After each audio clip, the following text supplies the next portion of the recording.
Dan Naila, kita juga ada penganalisis politik Mujibur Meez di Skype ketika ini bersama dengan kita untuk membincangkan berkenaan dengan skop perbincangan kita serta apa yang dibawakan sebentar tadi oleh Shahrizal, iaitu isu anak muda, isu pekerjaan, isu akses kepada ekonomi tersebut.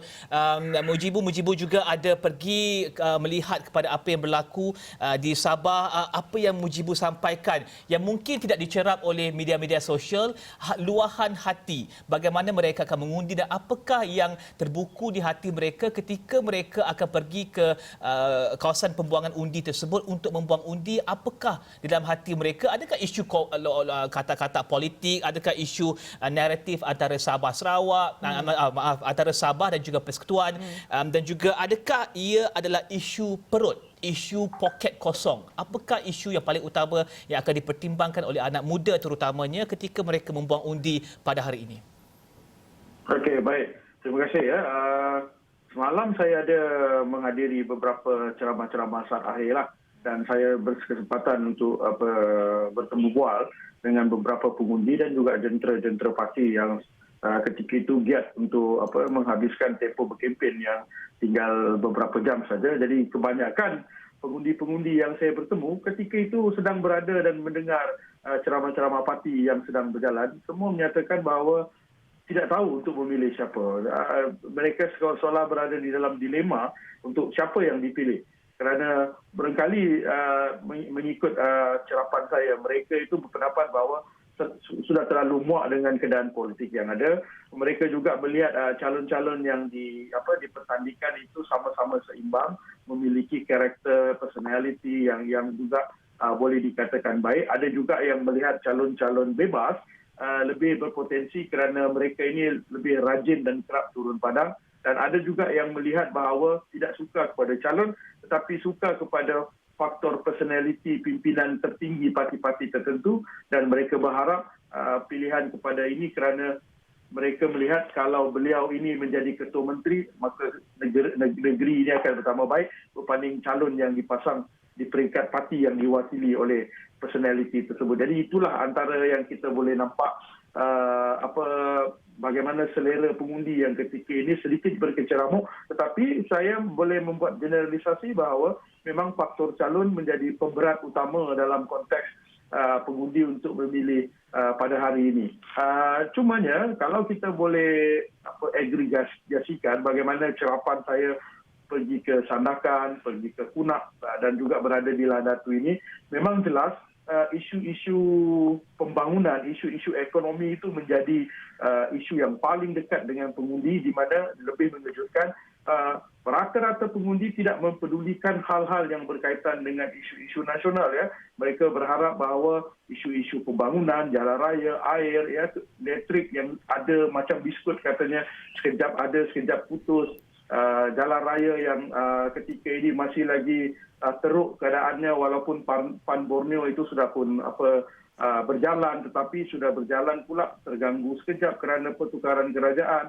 Ya, bagaimana bekalan air bersih ya, ada sampai terpaksa melintas ke pulau, dari pulau ke tanah besar untuk mendapatkan bekalan air bersih semata-mata, terpaksa membeli air mineral, ya, bekalan air bersih di bandar 1 hari ada, 2 hari tak ada, dan itulah isu-isu yang paling banyak dimainkan. Dan di kalangan anak muda, memang jelas hampir 100% responden anak muda yang kita temui berpendapat bahawa perkara pokok yang perlu segera diselesaikan di Sabah ini adalah hal pengangguran. Kerana mereka berpendapat kami memiliki kelayakan yang tinggi, tapi kami balik ke Sabah tidak ada pekerjaan yang sesuai. Kami terpaksa mengambil kerja yang gajinya rendah, ya, bersifat labor intensif yang tidak kena dengan kelayakan mereka. Dan kalau ingin berniaga pula, modalnya tidak ada dan pasarannya juga terhad kalau berniaga ini. Jadi inilah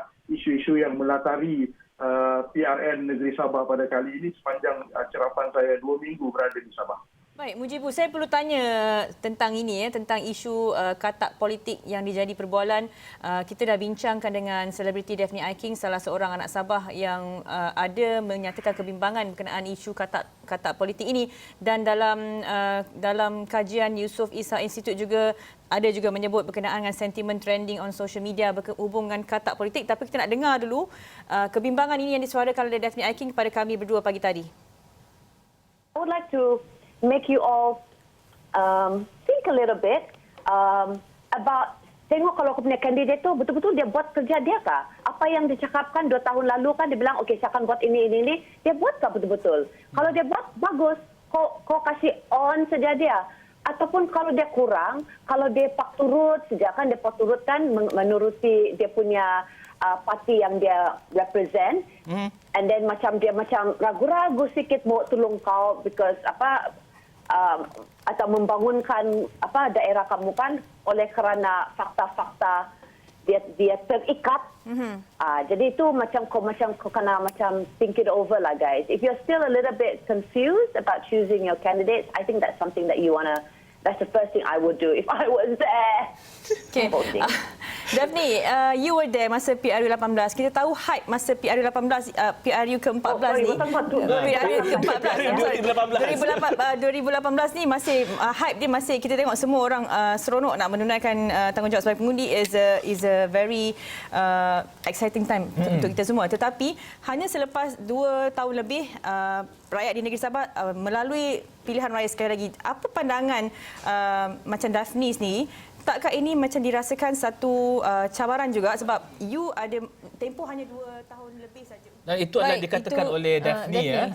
Sedikit sedutan temu ramah kami pagi tadi. Mujibu, kalau kita boleh extract sikit, katanya kebimbangan adalah berkenaan katak lompat yang mana kalangan ada perbezaan pendapat kalangan pengundi ni. Ada yang tak kisah as long as katak lompat ni personalitinya memang buat kerja di lapangan dan memang dikenali oleh pengundi. Ada pula yang mengatakan ia soal integriti. Macam mana pula lompat dari satu parti ke parti lain tetapi pada akhirnya menawarkan diri untuk bertanding dan pengundi ada rasa kekeliruan di situ. Pandangan Mujibu sendiri? Ya, memang saya ada mengumpulkan soalan berkenaan dengan lompat-melompat parti ini. Kalau diperhatikan segmen pengundi yang saya temui itu ada pandangan yang berbeza.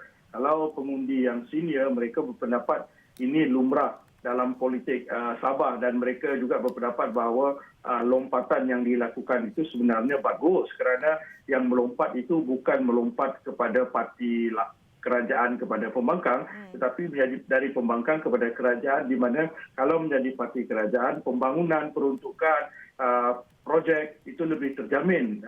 Itu pandangan yang veteran ataupun senior lah. Tapi yang pengundi segmen muda pula ini melihat ini berkenaan dengan soal integriti. Ramai yang melihat bahawa kerana lompatan inilah yang menjadikan politik Sabah hari ini kucar-kacir, dan ini juga dilihat sebagai satu contoh yang tidak baik kerana ini akan berterusan memperlihatkan politik itu sebagai satu bidang yang terlalu kotor, yang orang muda melihat ini adalah istilahnya orang tua berperang, anak muda mati di tengah-tengah.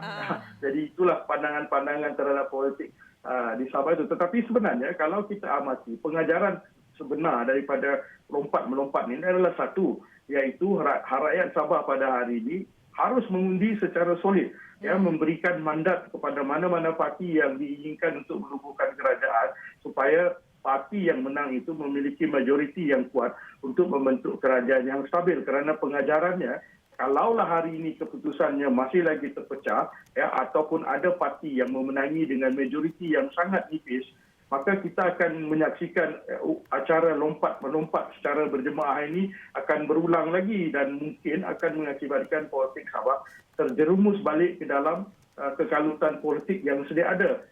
Dan pada ketika ini, kalau itu berlaku, maka kita mungkin bukan saja menyaksikan kekalutan politik itu berlaku di Sabah, tetapi mungkin akan menjadi titik gempa kepada kekacauan politik di peringkat nasional yang sekarang ini juga kita faham ada ura-ura bahawa pihak tertentu telah memberi pengumuman bahawa mereka memiliki majoriti untuk membentuk kerajaan. Jadi dinamika ini nanti barangkali akan menjadikan politik Sabah dan juga mungkin politik kebangsaan akan lebih kucar-kacir, dan orang Sabah pada secara khususnya selepas PRN ini akan menjadi pihak yang paling rugi.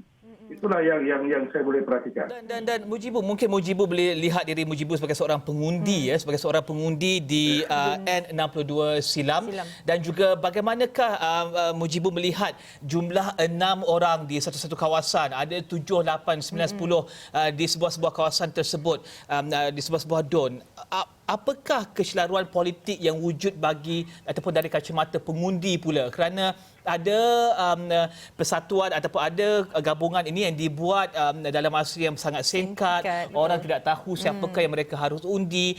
Kepada mereka yang mungkin mengikuti media massa, media sosial, mungkin mereka tahu, tetapi bagi mereka yang tidak dekat dengan perkara ini, apakah kecelaruan ini akan berikan kesan kepada kuasa mereka dan juga hak mereka untuk mengundi, dan juga adakah mereka akan dengan izinnya turn off untuk pergi mengundi kerana tak tahulah siapa yang ingin dipilih, kerana bagi ada antara kami pun yang melihat pada semua perkara ini sebagai satu, kalau dah sampai 11 penjuru tak kenal siapa orang nombor 2, siapa orang nombor 3, apakah peranan mereka, apakah kelebihan mereka. Bagaimana Mujibu melihat pilihan yang raya yang sangat besar ini?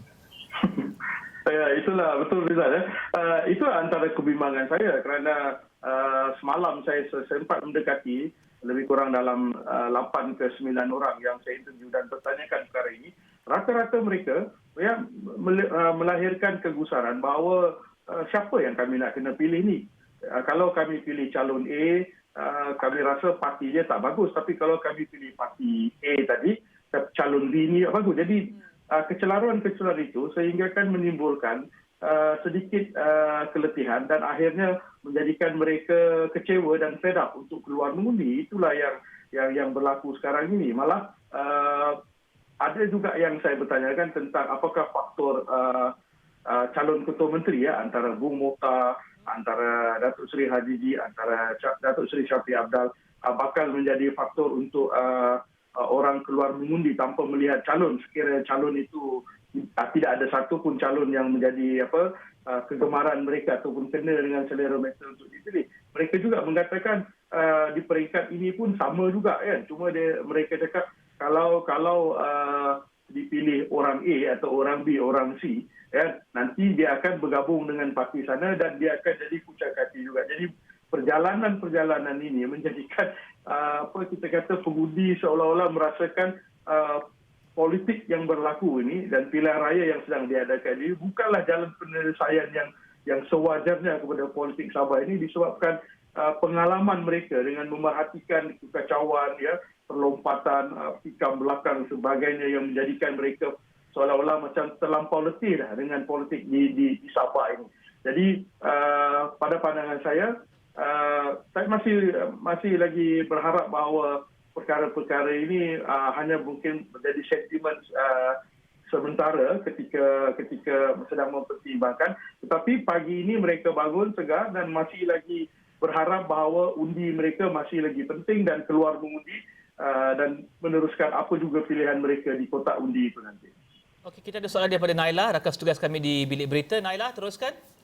Ya, Mujibu, kalau kita lihat kepada kajian atau tinjauan yang dijalankan bukan saja di Yusof Ishak Institute ini tetapi di Ilham Center juga, dan rata-ratanya sentimen di media sosial kita boleh lihat satu naratif yang dominan adalah Sabah for Sabahans. Itu digunakan sebagai kempen oleh beberapa ahli politik, tetapi dalam kalangan rakyat sendiri dengan kempen yang digerakkan Sabah Bangkit dan sebagainya, semangat Sabah itu sangat kuat pada PRN kali ini. Dan Mujibu sendiri sebagai pengundi di Sabah mungkin boleh ceritakan tentang sentimen ini, bagaimana untuk kita memastikan political will, kempen-kempen yang digerakkan semangat Sabah ini dapat dikekalkan momentumnya, bukan saja ketika pilihan raya diadakan, isu-isu yang diangkat, isu sosioekonomi, mengangkat isu Sabah, isu infrastruktur, bukan saja popular ketika 2 minggu kempen dijalankan tetapi buat jangka masa panjang. Semangat Sabah untuk jangka masa panjang bagaimana? Okey, apa yang saya perhatikan sepanjang 2 minggu berada di sini, memang jelas semangat Sabah itu banyak dimainkan oleh parti-parti lokal. Ya, mungkin kita melihat itu dari sudut perspektif USNO, perspektif Parti Cinta Sabah, mesti perspektif mungkin juga warisan, ya. Dan kalau saya perhatikan juga parti-parti peringkat nasional seperti Barisan Nasional dan juga Perikatan Nasional itu juga seolah-olah tidak memposisikan parti mereka sebagai parti nasional ataupun parti tempatan. Dan salah satu finding yang saya rasakan menarik ya Naila di sini adalah bagaimana naratif parti-parti Sabah ini seolah menjadikan bahawa sekarang ini bukan Sabah yang memerlukan persekutuan, tetapi persekutuan yang lebih memerlukan Sabah dalam konteks jumlah bilangan kerusi parlimennya dan juga sudah tentu sumber alam dan kekayaan minyak Sabah ini. Jadi naratif-naratif itu yang saya lihat berjaya dimainkan oleh parti-parti tempatan, terutamanya parti-parti yang baru tumbuh ini seperti parti kita Sabah USNO walaupun sudah lama wujud tetapi dia kembali balik USNO. Begitu juga dengan Warisan yang saya rasa sangat menarik sekali untuk diperhatikan. Dan sudah tentulah saya berpendapat semangat ataupun sentimen Sabahan ini memang sudah ada, sudah tinggi, tetapi dia hanya lebih di-highlight ataupun disorot ketika pilihan raya tiba. Jadi kalau kita boleh beri pandangan secara umum ya, kalau diperhatikan tidak banyaklah bagi pendapat saya ya yang para pengundi itu melihat isu Sabahan, isu 63 ini penting. Ya, bagi mereka kata itu penting, tetapi apa yang lebih prioriti berbanding daripada itu adalah isu-isu setempat yang sudah tentu banyak menyentuh tentang ekonomi dan pembangunan. Ya, mereka melihat sentimen Sabahan itu tidak ke mana kalau perkara-perkara asas ini tidak segera dibaiki. Ya, bagaimana mereka berpendapat kalau kita mahu menjadikan sentimen Sabahan, kalau isu parti tidak selesai. Bagaimana kita mahu melihat Sabah Sabahan, tetapi isu jalan raya, isu elektrik, isu air masih lagi menjadi persoalan yang tidak henti dibincangkan setiap kali datang pilihan raya. Malah ada juga yang berpendapat bahawa semua itu hanya dijadikan modal untuk memancing undi dan setelah undi diperolehi, mereka balik ke kediaman masing-masing, buat hal masing-masing dan tinggal rakyat dengan masalah yang tidak selesai dan rakyat terpaksa berdiam sehinggalah datang lagi 5 tahun untuk pilihan raya. Jadi sentimen-sentimen begitu ya, lebih dilihat penting bagi rakyat Sabah berbanding isu-isu nasional yang dikatakan Sabah for Sabah dan everything. Ya benar Naila, kalau kita perhatikan secara lokaliti ya, ada sentimen seperti mana yang Daphne Aitik sebutkan sebentar tadi di antara warga Sabah di barat dan juga warga Sabah di timur, disebabkan kalau yang saya boleh perhatikan barangkali di masyarakat Sabah di sebelah barat itu lebih melihat di pantai timur ni lebih cenderung kepada PTI sampai ada mengaitkan mereka ini adalah Filipino, orang Indonesia dan sebagainya. Tetapi di Sabah Timur pula mereka melihat orang pantai barat ini terlalu mendominan, terlampau sudah lama memegang kuasa, bagi can kepada orang pantai timur untuk menjadi konsumsi. Jadi isu-isu beginilah yang barangkali mewarnai politik Sabah yang mungkin menarik untuk dikaji pada masa hadapan. Dan Mujibu, warnai juga, tetapi bagaimanakah untuk pastikan bahawa wakil rakyat yang dipilih dan juga diumumkan keputusannya pada malam ini akan buat kerja? Siapakah yang akan pastikan semua itu terjadi? Oh, itu soalan yang benar, Rizal. Saya tidak ada jawapan untuk yang itu ya.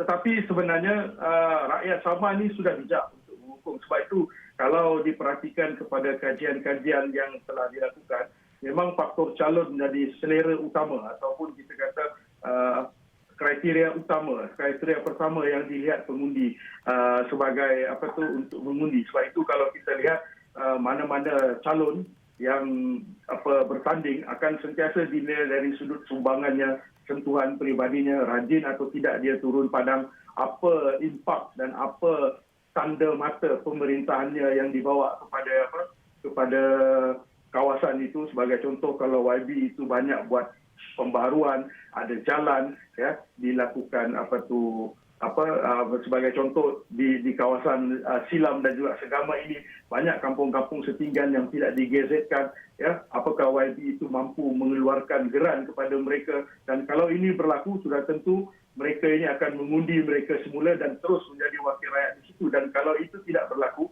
mereka akan melakukan sebaliknya. Jadi barangkali mekanisme itulah yang menjadi kita kata semak dan imbang kepada wakil rakyat yang bakal dipilih.